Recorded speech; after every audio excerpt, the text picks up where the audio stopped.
ស្ដីបងប្អូនពុកម៉ែបងប្អូនទាំងអស់បាទនេះមកថតទីហើយមកថតកូនមន់រាសីដាក់អាក្តៅ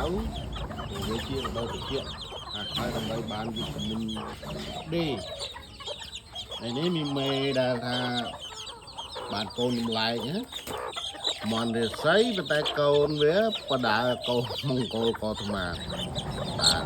នេះអា3នេះដោយសារចាមន់មង្គលកោថ្មាហ្នឹងគេមកចែកគេមិនសុំចែកយកទៅចិញ្ចឹមអញ្ចឹងណាហើយក៏នៅពងខ្ញុំដាក់ឲ្យភ្ញាស់ទៅដាក់ឲ្យមេមន់រាសីនេះក្រាបទៅប្រហែលកូន3ហ្នឹងនេះជាភាពព្រលឹមឡើងមួយកូនមន់រត់នេះឲ្យវាស៊ីបន្លែហ្នឹងណាបន្លែខ្លះទៅស្រូវ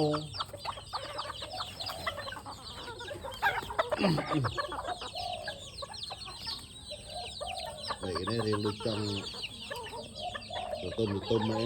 នេះឲ្យស៊ីចេញក្រៅទៅមកផ្លែទៅតិចទៀតចាប់ចូលត្រង់វិញហើយដើម្បីខ្លាចកុំឲ្យត្រូវទឹកភ្លៀងតិចទៀតបានបងប្អូនចង់ចែកពូចែកអីអាចមានតែឥឡូវនៅទេព្រោះប្រកបកើតបានច្រើនសិនមើលតែជាមួយទឹកអីទៀតតម្លាក់មក3សបកទៀតហើយ3សបកនោះចូល21ក្បាលអរគុណបងប្អូនជួយ Subscribe Channel ខ្ញុំម្នាក់មួយផងបាទអរគុណ